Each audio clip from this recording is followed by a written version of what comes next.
When I was teaching elementary music, I knew pretty much right away that I had a gift for spotting potential in my students.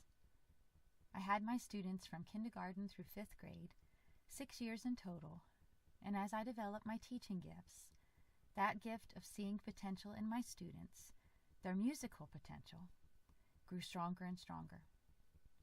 I sang a lot with my younger students. It was mostly what music class was in the earlier elementary years, trying to help them develop their singing voices. It's crucial at that young age, from a musical education standpoint, to just keep them singing. So I would. They needed to find their voice, and they had to find it at a young age. I would evaluate them individually through the earlier years. I would have them sing by themselves so I could hear how they were progressing. And as they got older, mostly in 4th and 5th grade, I realized that singing solo by themselves was fairly embarrassing, that they were starting to become self-conscious at that point in their lives, so I would evaluate them in groups.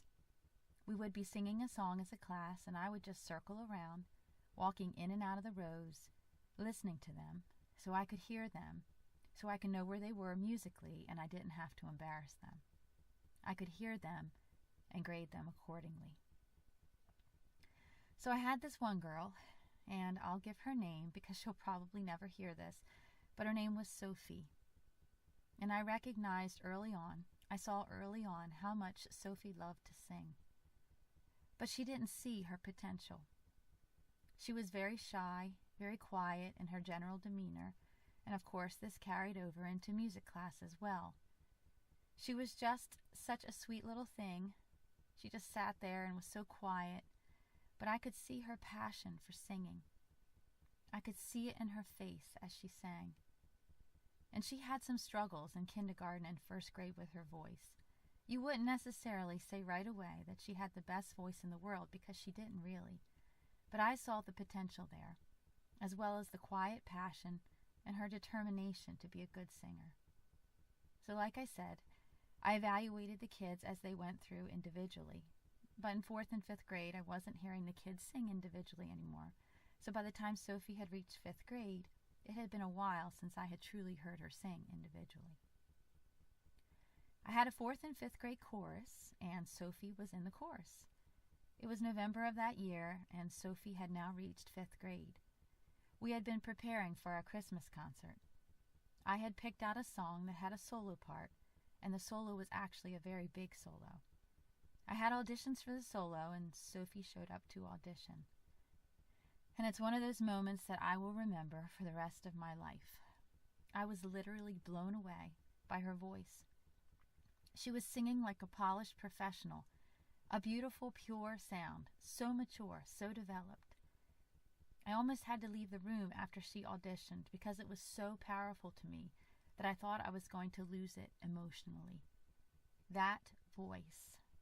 It's not like I didn't have other students who had musical abilities, but the ones who did were given opportunities outside of school.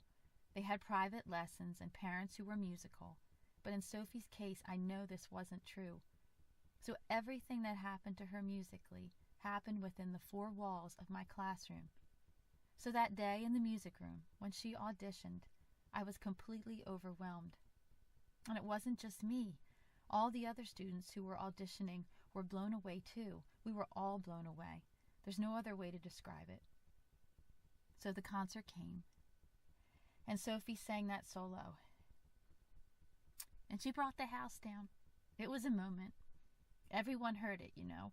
She touched everyone with her voice. Even the faculty members couldn't stop talking about it. They had no idea she had it in her. It was very powerful.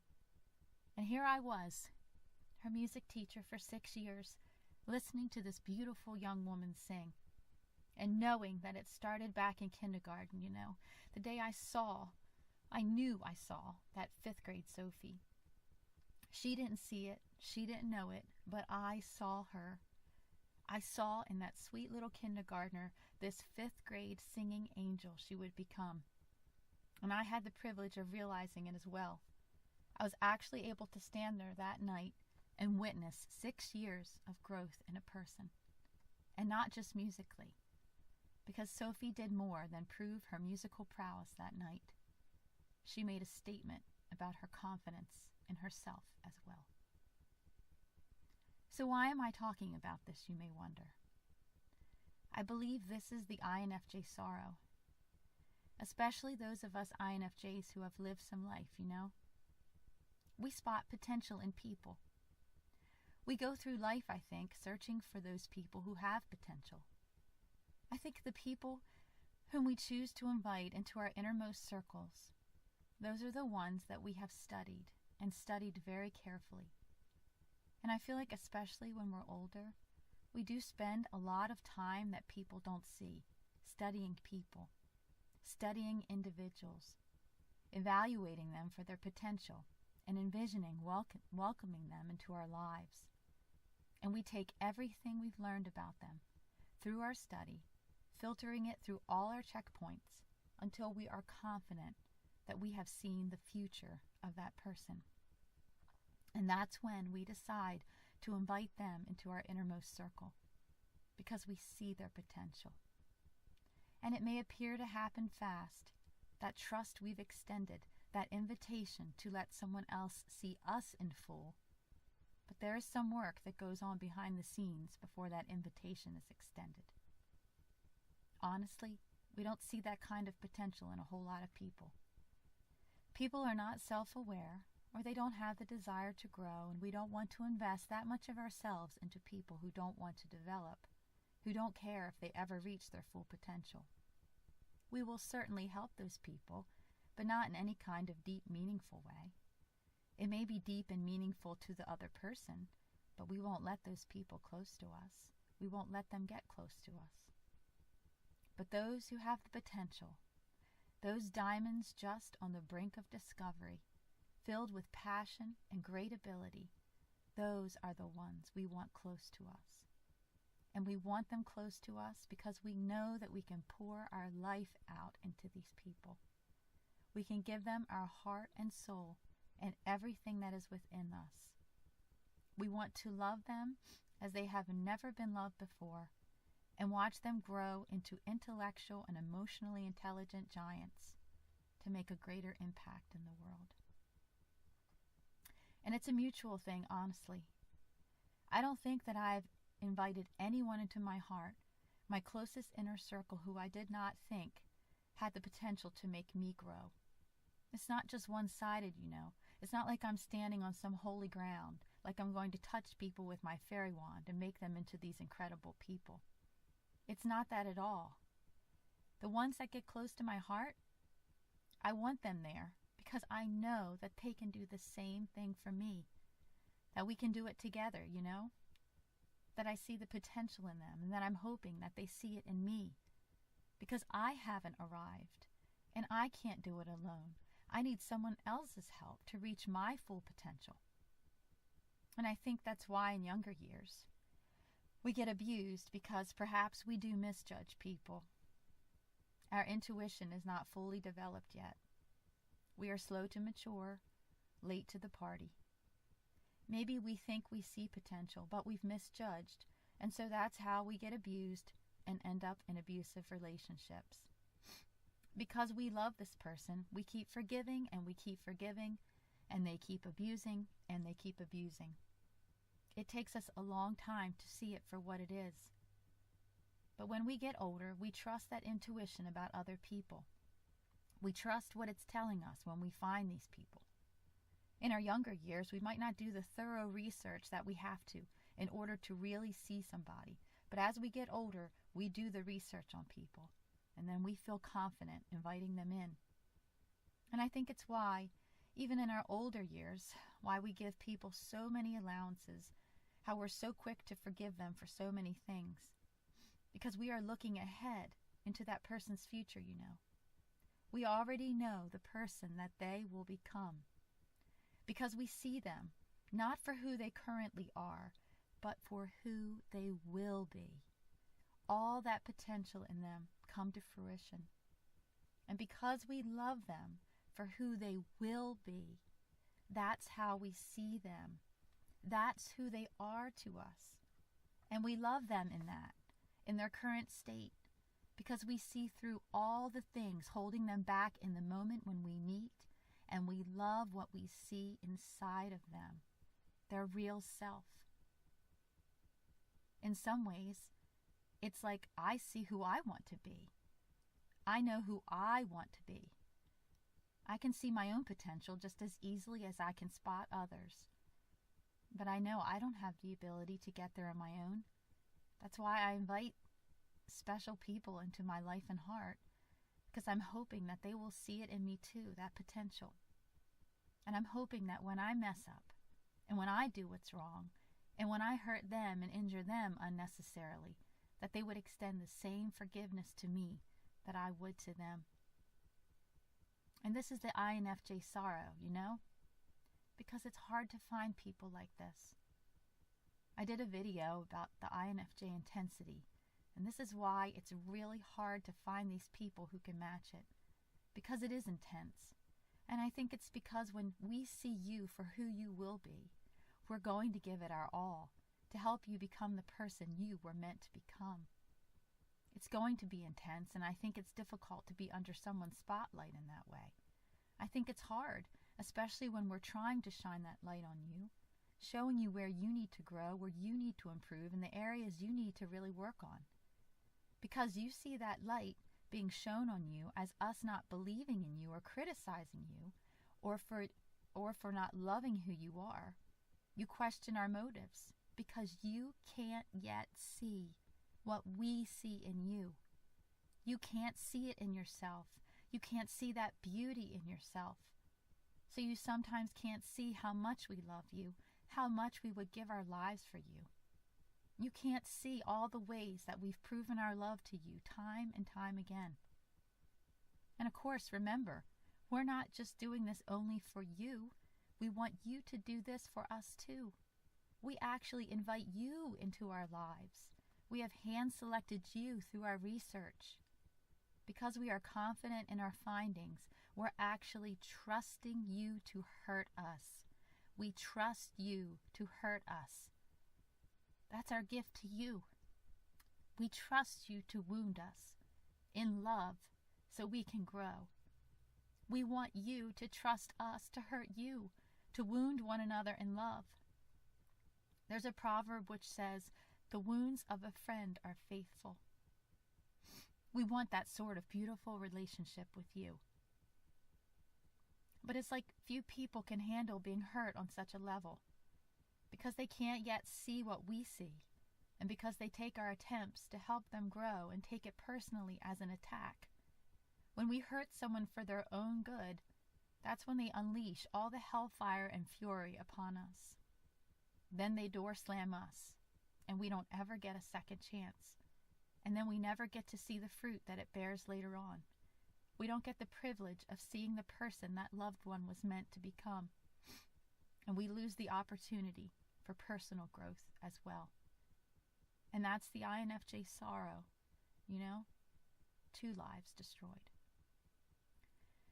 And I think going a step further, I think it's why we invite people into our lives who we perceive to be strong. I guess, like they can take it, They can take how we're going to help them. They can take it. We've evaluated them and vetted them long before we extended our hearts, so we're confident they can walk through the fire with us. We do tailor-make our advice to people. We don't tailor-make it to you necessarily. If you are in our heart, we don't want to tailor-make it. We want to be ourselves. We don't necessarily have to want to worry about your sensitivities like we do for so many others out there in the world. We can treat you gently when necessary, but we want to love you in truth. We want you to trust us in our words, no matter the delivery. We don't want to wear the face for you or hide behind the mask. We want to go at you with all our intensity to make you into that person you are. Maybe that's not right. Maybe it's too intense, I don't know. Too much too soon in some cases. Like I said, we're not perfect.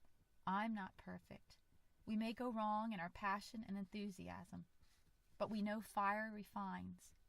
And somehow we kind of want to put you through the fire. But we want you to do the same for us. We want to be seen by you. We want you to break us down, to make us better. But we really can't find many people at that level. And I think that's the sorrow in it for us, you know? The sorrow, the true loneliness we feel. Someone whom I love, someone who has had a powerful influence on my life, said to me one time that the sensitivity in the world ruins the INFJ's ability to have an impact. When he said it to me at the time, it didn't really hit me what exactly it meant, but now I understand. We're also sensitive as a human race. We can't have those relationships with people. We can't be our true INFJ selves we were meant to become because the world is too sensitive. Few can take the truth we want to give in an intimate relationship and in the way we wish to give it. We know how to make our truth palatable to the world, but with you, we just want to be ourselves. Please let us be ourselves. No one else does. But if you let us, you have our loyalty and love forever. I don't know what the answer is. I can't give up. I want to reach my full potential. But a lot of times when I think I found it with someone, it never ends up the way I imagined it. Sometimes I think it ends up that way for them. I've had experiences in my life where I see what ends up happening to the person I was in relationship with and how they've grown. But what I did is never really seen. I'm still in the mists. And because they abandoned me, I was never able to realize it for myself, to reach my full potential. So it's why, when we try to help and things go so terribly wrong, it's why we take the fall, why we walk away. There's nothing left to do. Sometimes we apologize and admit defeat. Do we do that because we were wrong? No, we apologize because we are sorry. Sorry for hurting you. Sorry you can't see what we see. But is it a door slam? Do mature INFJs door slam? No, because we have not gone through life developing our intuition only to have it prove us wrong. We trust that intuition. When we choose people in our maturity who are worthy of our time, when we have hand-selected those we love, there is nothing in us that would cause us to ultimately reject that person in such a way. It could be 10 years, 20 years later. You can come back to us, no matter what. Because if we have decided to love you, we have decided to love you forever. It's called unconditional love. And our love for you is unconditional. But the INFJ Sorrow, who will love us unconditionally, in all our flaws, in all our weaknesses, in all our sensitivities and problems. Where is that person who will stick with us through thick and thin the way we desire to stick with you? So if you have found such a person, my dear INFJ, you have found true gold. You have all the brightness of 1,000,000 suns shining down on you. You are fortunate. Allow yourself to be wounded. Grow as fast as you can and as passionately as you can. Let that person stretch you in ways you never could have imagined. Allow that person to love you in full, trusting them to help you reach your full potential. For the rest of us, it's what we spend our lifetime searching for.